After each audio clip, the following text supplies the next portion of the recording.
advisor for Edward Jones, and apparently we're fond of those kind of guys in this club. I hope so. So he will be speaking to us about Toastmasters of Redmond.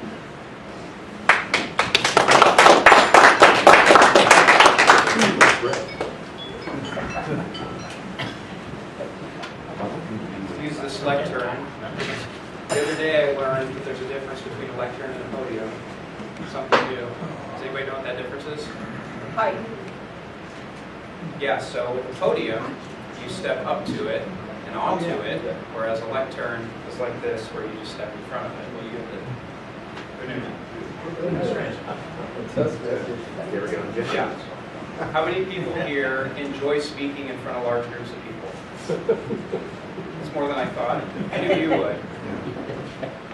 Honestly, it's not on my top list of things to do, but David assured me there'd be food here for me if I did it, so here I am.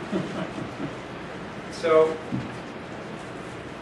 I'd like to talk to you today about how Toastmasters impacts our community and has impacted me, and along the way you'll learn a little bit about my journey, and maybe somebody here might benefit from that same journey. But first, a story. So when I was in college, about 20 years ago, 20 years? That's crazy. 20 years ago, I took a class, and this class, it was like a dance theory or dance, I don't completely remember. Definitely not one of those classes that is used every day. So, but my criteria for picking classes back then had nothing to do with the content, had more to do with how much could I be absent and how easy was the class to get the grade. What I do remember about the class was that I had to give a speech. And I was not prepared to give the speech. I didn't practice very well. And I didn't really care for speaking then, the same way it's not my favorite thing to do now. However, when I got in front of everyone, it was springtime, there was a dance hall on campus, and in my opinion it was really hot in the dance hall, at least it was that day. And I had to start speaking, I had this piece of paper, and I remember looking down, my hands were shaking, and my voice was all fuzzy and crackly, and I was about 30 seconds into the speech and I started to sweat. And then when I looked down, at one point the sweat had built up, and I saw a drop of it go straight down and hit the piece of paper. And I thought, oh my gosh, it's happening. And I looked up, and at the moment I thought, well, at least nobody knows I'm nervous, right? Because if you know in here, but no one knows on the outside, it's okay. But then my friends were in the back. I had a couple of friends. And when I looked up and that happened, one of my friends went like this to me. And apparently it was really evident that I was sweating profusely. So again, I resisted all urges at first, but then I ultimately had to wipe my forehead, and it was over. That was signifying for me that I am up here, I am nervous, and this is not going well. So that was about halfway into the speech. And at that point, it was just downhill from there. It was not my finest moment, but I made it through. So I went back to the dorms, I took a shower. Who doesn't take a shower after they give a speech, right? That's how sweaty I was. But the reason I bring that up is because a lot of us have ideas and thoughts that we want to articulate, but a lot of us also share that same anxiety when it comes to speaking. Why is that important? And what does that relate to Toastmasters? You know, with Toastmasters, if you're not familiar with the organization, it's been around since 1924, and it started very small. It was a doctor who identified that there was a small group of people in his community in California who could benefit from learning how to speak better and ultimately become better leaders in their community. So he started with this small group, and now it has grown to worldwide over 300,000 members in over 140 countries. The message of Toastmasters is simple. If you can be empowered to be a more effective speaker, then you can also be a better leader in your community. So not only are you building those speaking skills, but if you can articulate that message, you can impact others. So if we think about how that affects the spoken word and what that has to do with how we make it better in our community, since the beginning of time, Cicero, Socrates, right, our society and civilization has been cultivated by the spoken word. The earliest forms of governance, the earliest forms of civilization were thought up and then talked about through spoken word, through people like that. And it was only through that communication that it took shape. Banter. It's quieter. And if you fast forward and you look at more recent history, Martin Luther King Jr., I Have a Dream, right? Abraham Lincoln, the Gettysburg Address. All these things, Winston Churchill and his fireside chats. But these things had to be spoken and articulated. They were ideas in somebody's head, but they didn't have impact in our community until they were put out there. And someone had to be willing to step out in front of people and do that, which is not easy.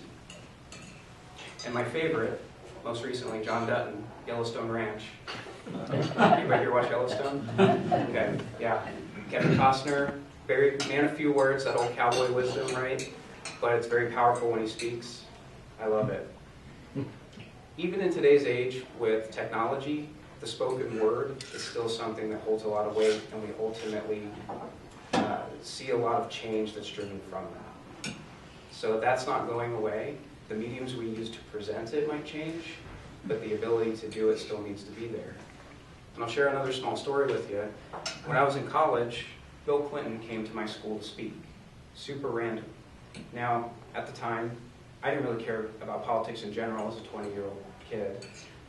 But also, I didn't necessarily consider myself a Democrat or a big fan of Bill Clinton. I didn't know much about him. What did this guy do? But he was coming to my school to speak, and this was a big deal, a former president. So when he spoke, what I was amazed at was there's an auditorium full of people, right? Most of which were my age, and most of which didn't necessarily have a lot of weight into what was going on politically. But after he spoke, it still gives me chills to this day. He was such an articulate and well-spoken person. You could really see why, regardless of your political views, why somebody would rise to that place with their ability to communicate with others. I just remember being mesmerized, like he could have led that room of people off a cliff, and they would have gone happily. By the end of it, everybody was cheering. It was the craziest thing I'd ever seen. I just showed up again because it was a block away from my dorm room, and I thought, let's just go. But he was able to articulate thoughts and words in a way that moved people, which to me holds a lot of weight. A little bit about me is 20 years ago, I struggled in my life, and college wasn't a great time for me. I had ups and downs, and I was dealing with addiction, and 15 years ago, I decided to do something about that. And I was able to change my life, but I had a lot of help. And part of that help, and part of why I'm at Toastmasters, is because through my court-mandated treatment, somebody came in and spoke. And they said, hey, it's going to be okay, and you can do this. And these were people who had gone through it themselves. And I remember I was down and out, I didn't have much, I was still starting my journey, and that really moved me to be able to make the strides that I needed to make, because somebody was willing to stand up in front of me in an uncomfortable position and say, hey, this is what I've experienced, and this is how you can fix that. Now, we all have these experiences that if we share with people, might move somebody. But the trick is being able to get up in front of them and being able to talk about it, right? And there's that big obstacle of standing in front of people. It's not a popular thing to do, but if you can do it, you can help progress that change. And I said to myself that day, I said, if I'm ever in a position where I'm fortunate enough to get out of this mess and do for others, I'm going to do the same thing. But again, I had to get over that fear, right? And I had to be up here in front of people talking, and that's scary. But it means more to me to be able to affect change and talk to people than whatever demons I have about being nervous about what people might think of me, or if I might mess up and say the word or during my speech. So if you're like that, if you have these thoughts, if you have these stories that, everyone here is here because they care, right? And they're doing good things in our community. And maybe you have similar stories that you can share with others where you can affect change. And that's what Toastmasters is about, and that's why I'm here today, because being willing to do that and being willing to stand up in front of people, that's something that Toastmasters can help you with if that's an obstacle.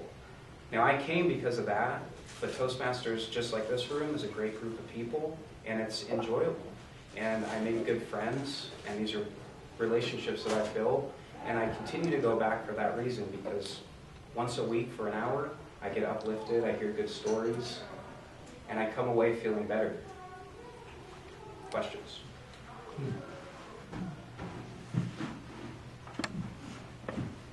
Mike, how long have you been with Toastmasters? A little under a year. And have you seen progress in your personal delivery? Yeah. If I had to self-assess, I would say I feel like I've always been able to articulate in front of people, but my comfort level is much different than what it used to be. I could sometimes fake it and be in front of people and they wouldn't know if I was nervous, but I knew inside I was a wreck. To the point, you get that fight or flight and you can't think. That's how I used to be. But the more that I do it, and the more I have that venue to practice, the better I feel. Mike, I know Toastmasters is a lot about speaking up in front of people, but has it helped your interpersonal skills, like one-on-one or two-on-one? Can you talk about that at all? I think so. I think it's built my confidence. I feel like I have things to share with others that might be beneficial, and I think it's helped me to be more aggressive in sharing that and doing that and putting myself out there. And that's built more confidence. Like when you do hard things, right, it builds and it keeps going. And so I think speaking in front of people is in my opinion, one of the hardest things you can do, where your body's telling you, don't do this, right? Don't go up in front of those people, like it's going to be a disaster. So the act of doing it is just helpful to build a stronger mindset. One of my pet peeves in dealing with younger people is that they inject like so many times. I've been monitoring your conversation. I haven't heard like. Jordan, but any advice as to how we can guide others into avoiding those traps? It's confidence. The most powerful thing you can do when you speak to people is pause. Everybody wants to fill silence, right? It's hard. And I've done it myself. And one of the first things that you learn when you speak in front of people at Toastmasters is to refrain from that urge to fill the silence and use strong words and not fill it with likes and ums and ahs and I guesses. But it's such a hard thing, and I still do it, but it's a hard thing to train out. But I would say more speaking, more being in front of people helps build that confidence to where you can do that. Over the years, it seems like there's more and more people that are taking questions in press conferences or wherever, and they always say, that's a great question. And it's like, are they just trained to say that no matter what the question is? Or are they all really great questions? That's a great comment. That's a great question. I was waiting for the question. Yeah. Do you think that's an overused response to questions? It could be, yeah. Even as a financial advisor, I'll often say that's a great question. And I find myself saying that a lot to try to make others feel comfortable asking the questions. But yeah, absolutely, it could definitely be overused. And it also buys time while you're thinking about what you're one going of to the say. techniques you learn in Toastmasters is to fill some time with something like, that's a great question, or I haven't thought about that before. Some phrase like that, because you're thinking, it's buying you time to think about your answer. Yeah. And so I think there's effective ways to do that. That doesn't sound too avoidance or canned or anything, but. Appropriately, it means you're listening as well. Yeah. So it can be used, but I think it can be overused as well. But if you're sincere, people know that too. Yeah. Maybe in a one-on-one setting, it carries different weight than at a press conference. It sounds recycled. Yeah. They answer the question. The problem you run into is when you answer the question, you say, that's a great question, you answer it, but you didn't answer the right question. But a lot of media training, corporate does that. Other questions for Mike? How many people are in Toastmasters? 16, 17 in the Redmond chapter, and we typically have anywhere from 8 to 10 per meeting. Meetings are once a week. individual mentor relationships with people in the club? Yeah, absolutely. Yeah. Yeah, yeah, we have some very long-time Toastmasters in there who have been in other clubs, Mhm. and so it's great for younger people like myself to get in there and learn from them, and you do get the opportunity to develop those relationships, which is great.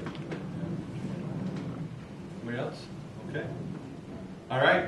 Thanks, Mike. Thanks, guys.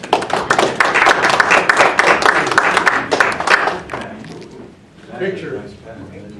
Get a picture where I look like a giant. Well, smile. I look small. All right. Thank you. Appreciate it. All right. Remember, look for Barb's email about the Ben Charter night, okay? Yeah.